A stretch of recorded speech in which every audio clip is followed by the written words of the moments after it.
students, welcome to another video. In today's video, we are going to cover the topic angles and pair of angles. The topics we are going to cover are what is angle, interior and exterior of angle, adjacent angle and angles in linear pair. So first of all, let's understand what is an angle. म्हणजे कोन म्हणजे काय? When two objects in two lines or two rays intersect each other, they create an angle. म्हणजे जेव्हा दोन रेषा किंवा दोन किरण एकमेकांना छेदतात तेव्हा ते अँगल तयार करतात. For example, here line L and line M are intersecting each other at a point O. So they created the angles here. The one is this one, this one, this one and this one. So the four angles are created. So in simple language, if we want to understand what is an angle, then we can say if two rays originate from a single point, then they form an angle. For example, OB and OA. Here ray OB and ray OA originated from the point O. So they formed an angle. म्हणजे एकाच बिंदूपासून जेव्हा दोन किरण निघतात तर जेव्हा दोन किरण origin होतात तेव्हा आपण त्याला कोन असं म्हणतो. आता या ठिकाणी here the vertex, there are three parts of angle. The first one is vertex and side. The vertex of angle is single, means there is only one vertex of a angle and each angle have two sides. Here the vertex is O and the two sides are OB and OA. OB and OA. म्हणजे प्रत्येक किरणाला एक vertex म्हणजे शिरोबिंदू असतो आणि दोन बाजू असतात. आता पुढचा टॉपिक आहे इंटेरियर आणि एक्सटेरियर ऑफ अँगल. म्हणजे कोनाचा अंतर्भाग आणि बाह्यभाग. आता या आकृतीमध्ये तुम्ही बघा, समजा मी एक कोन काढला ABC.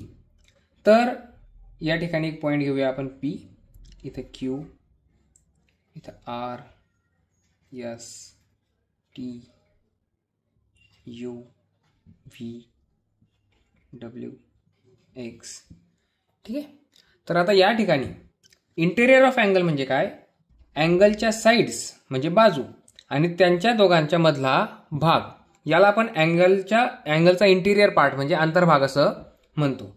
तर या ठिकाणी जर आपण अँगल एबीसी साठी इंटिरियर पार्ट सांगायचा म्हटला तर अँगल एबीसीच्या इंटिरियर पार्टमध्ये दोघं साईडवर असलेले पॉइंट्स आणि त्याच्या आतले पॉइंट्स येतील. For example, point P, Q, R, X, नंतर पॉइंट एस, हे अँगल एबीसीच्या इंटिरियर पार्टमध्ये येतात.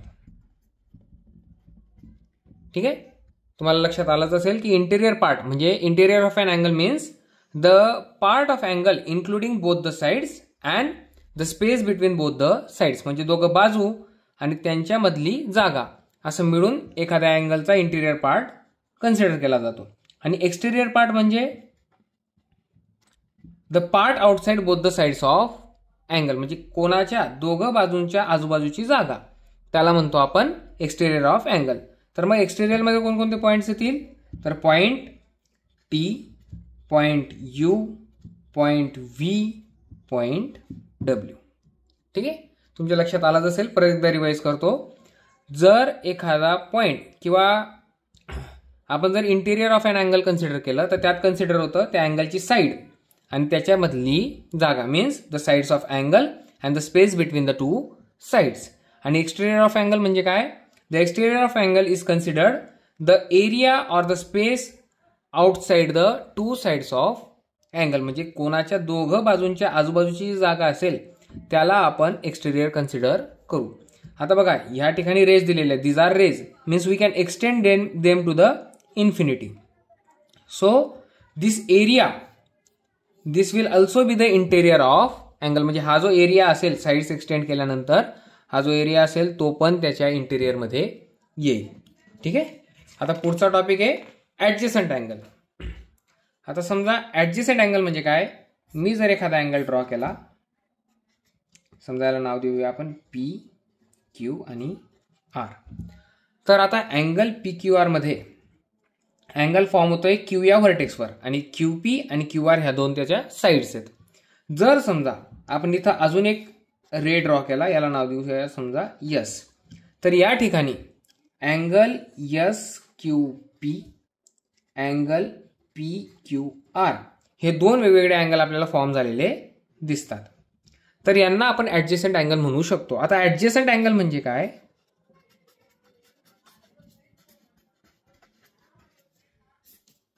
ऍडजेसंट अँगल म्हणजे काय? जेव्हा दोन कोनांची एक बाजू कॉमन असते. जर समजा आपण अँगल एस क्यू पी घेतला तर याच्या दोन साइड्स काय येतील? Side S Q, sorry side Q S आणि साइड क्यू पी. कारण रेचं नाव आपण ओरिजिन पासून तर ॲरोकटच्या साईडपर्यंत देत असतो, म्हणून साइड क्यू एस आणि साइड क्यू पी. आणि जर अँगल पी क्यू आरच्या दोन साइड्स घेतल्या तर त्या येतील साइड क्यू पी आणि साइड क्यू आर. तर या ठिकाणी साइड क्यू पी ही दोघं अँगलमध्ये कॉमन आहे, म्हणून आपण यांना ऍडजेसंट अँगल म्हणू शकतो. पण नुसती साइड कॉमन असून चालणार नाही. Means if only one side is common then we cannot call it as an adjacent angle because the remaining two sides of the angles must be on the opposite side of the common side. म्हणजे जी बाजू common आहे, दोघांमध्ये सारखी आहे, तिच्या विरुद्ध बाजूला उरलेल्या दोन साइड्स असायला पाहिजे. म्हणजे जसं की क्यू एस ही साइड ह्या क्यू पी साइडच्या लेफ्ट साइडला आहे आणि क्यू आर ही साइड त्याच्या राईट साइडला आहे. फॉर एक्झाम्पल जर मी असा एखादा अँगल काढला तर याला नाव देऊया समजा ए बी सी डी. तर अँगल ए बी डी आणि अँगल ए बी सी यांच्यामध्ये ए बी साइड कॉमन आहे, ठीक आहे.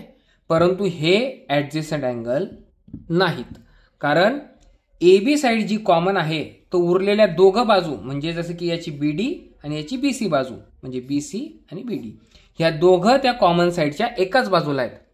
त्या जर विरुद्ध बाजूला असत्या तर आपण त्यांना ऍडजेसंट अँगल म्हणू शकत होतो.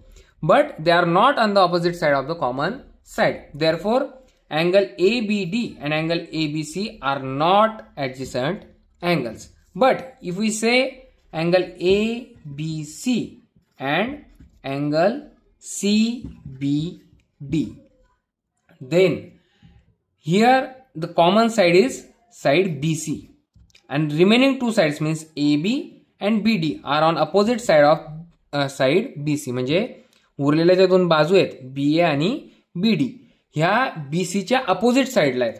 म्हणजे हे दोघा अँगल्स मध्ये एक साइड कॉमन आहे आणि उरलेल्या दोन बाजू एक कॉमन साइडच्या अपोजिट साइडला आहेत, म्हणून आपण यांना ऍडजेसंट अँगल्स म्हणू शकतो. होप की तुम्हाला टॉपिक क्लिअर झाला असेल. फॉर एक्झाम्पल एक टेस्टिंगसाठी आपण एक उदाहरण घेऊया. मी या ठिकाणी परत दोन अँगल ड्रॉ करतो. L M N O. तर मला सांगा अँगल एल एम एन आणि अँगल एल एम ओ हे ऍडजेसंट अँगल्स आहेत का?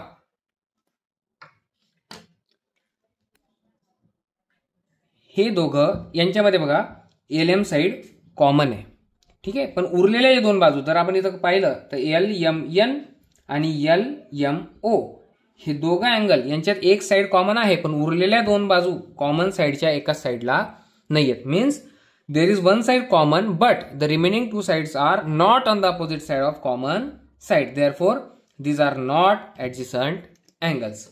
But if we say angle L M N and angle N M O, so in this case the common side is MN, means this side is common and remaining two sides of the both the angles म्हणजे उरलेल्या या कोणाच्या उरलेल्या दोन बाजू LM आणि MO ह्या opposite साइडला आहेत. MN च्या अपोजिट साइडला, एक लेफ्टला तर एक राईटला.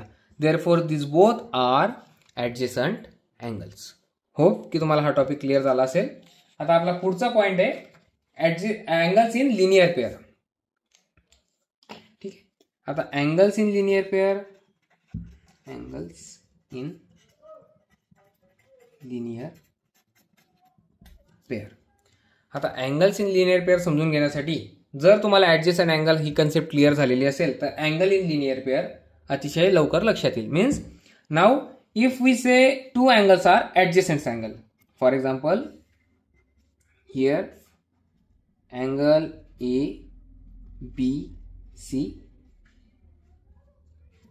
ABC means this one, and angle CBD, that is this one.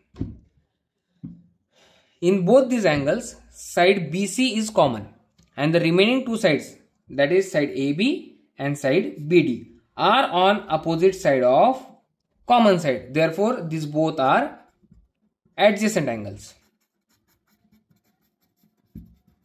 Okay, म्हणजे हे ॲडजेसंट अँगल्स आहेत. पण ह्या दोघांची बेरीज जर आपण केली तर एक स्ट्रेट अँगल तयार होतोय.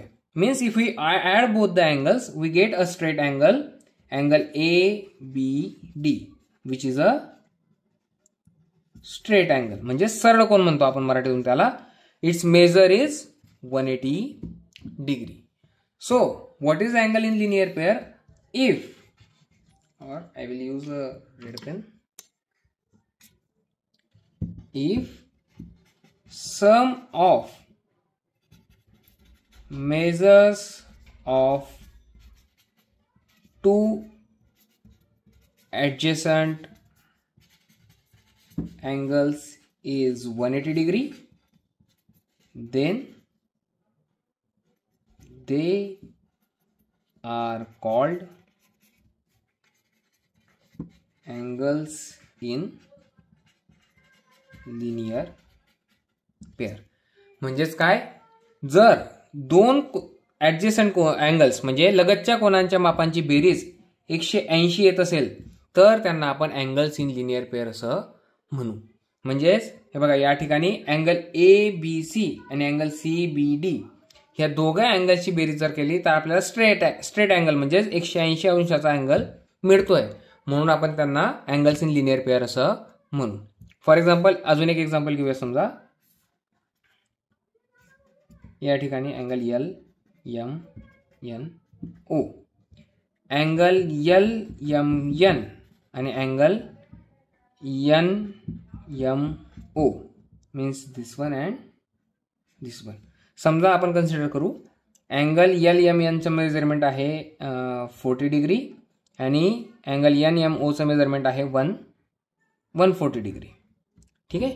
If we add this both, म्हणजे यांची दोघांची जर आपण बेरीज केली तर 40 आणि 140, 140 + 40 is equal to 180 degree. As the measurement is 180 degree means angle LMN आणि angle NMO which are adjacent angle, म्हणजे जे लगतचे कोन आहेत, यांची बेरीज 180 आल्यामुळे they are also considered as angles in linear pair. Okay, hope की तुम्हाला हे टॉपिक क्लिअर झाले असतील. तर angles and angles, pair of angles यातले बाकीचे टॉपिक आपण नेक्स्ट व्हिडिओमध्ये अभ्यासू. परत एकदा रिवाईज करूया की आपण काय काय स्टडी केलंय. सगळ्यात आधी अँगल म्हणजे काय. तर what is an angle? When two lines intersect each other at a single point, म्हणजे दोन लाईन जेव्हा एकाच बिंदूवर एकमेकांना छेदतात तर कोन तयार होतो. Or two rays originate from a single point, दोन किरण जर एकाच बिंदूवरून निर्माण होत असतील तर तिथं एक व्हर्टेक्स तयार होतो आणि तिथून अँगल तयार होतो. त्यानंतर आपण पाहिलं interior and exterior of angle.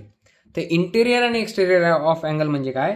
If we consider the part of angle including both the sides and the space between both the sides then it is called as interior of angle. म्हणजे एखादा कोणाच्या बाजू आणि त्याचबरोबर त्याच्यामधला area किंवा मधली जागा याला जर कन्सिडर केलं तर त्याला म्हणतात इंटेरियर ऑफ अँगल.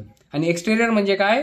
तर the area except the interior of angle, म्हणजे इंटेरियर पार्ट सोडून उरलेला एरिया म्हणजे कोणता?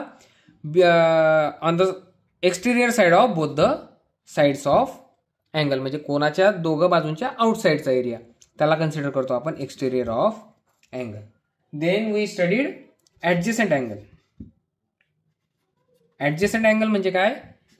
Wien one side between two angles is common and the remaining two sides are on the opposite side of the common side, म्हणजे दोन कोनांमध्ये एक बाजू समान असेल आणि उरलेल्या दोन बाजू त्याच्या अपोजिट बाजूला असतील तर आपण त्यांना ॲडजस्टंट अँगल असं म्हणतो. फॉर एक्झाम्पल इथं angle ABC and angle CBD हे दोघं ॲडजस्टंट अँगल्स आहेत, कारण BC साईड कॉमन आहे आणि उरलेल्या दोन साईड BA आणि BD ह्या कॉमन साईडच्या अपोजिट साईडला आहेत.